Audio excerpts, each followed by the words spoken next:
Hello guys, welcome to my YouTube channel. ને આજે મારે જવાનું છે મેથી વાળવા માટે. તો ચાલો, સૌથી પહેલાં તો ટગારું લઈ લઈએ, જેથી કરીને મેં મેથી ભરીને પાછી લવાય. તો ફટાફટ અમે ટગારું લઈને મેથી વાળવા માટે જાઉં છું. તો ચાલો, હું આવી ગઈ છું મેથી વાળવા માટે. અને હું દાંતરડું ભૂલી ગઈ હતી, એટલે હું પાછી ઘરે ગઈ અને પાછી દાંતરડું લઈને આવી અને હવે પાછી મેથી વાળવા બેસી ગઈ છું. તો આમાંથી જેમ ના વાળીએ ને ગાઈસ, એક જ્યારે મેથીની સિઝન પૂરી થઈ જાય ને ત્યારે આ મેથી કામ લાગે, અને પરાઠા બનાવવા, ભજીયા બનાવવા, એ બધું બનાવવા માટે કામ લાગે. તો તમે પણ આવું કરો, સ્ટોર કરીને મૂકી દો છો.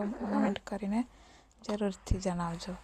તો હું મેથી ફટાફટ વાઢી લઉં. જે ટગર લઈ છે એ ભરીને મારે લઈ જવાનું છે, અને પછી એની મારે સુકવણી કરવાની છે. તો તમને ઘરે જઈને બતાવું છું. તો ફટાફટ હું વાઢી લઉં.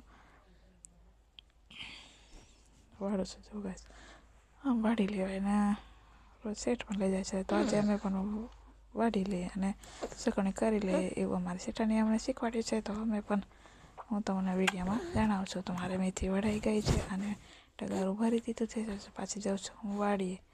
તો ચાલો, આ જો કેટલી બધી મેથી છે. તમારે પણ આવું કરાય અને પછી મેથીની સુકવણી કરી લેવાય, જેથી કરીને ઉનાળામાં એ કામ આવે. અને પછી ગમે ત્યારે જે બનાવીને ખાવું હોય એ બનાવીને ખવાય.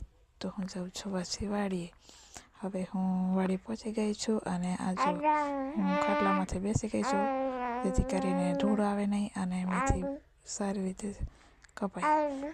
પછી હું મેથી ફટાફટ કાપવા બેસી ગઈ, અને આ જો કાપવા બેસી ગઈ એટલે ફટાફટ કાપી લઉં, એટલે વાંધો નહીં આવે.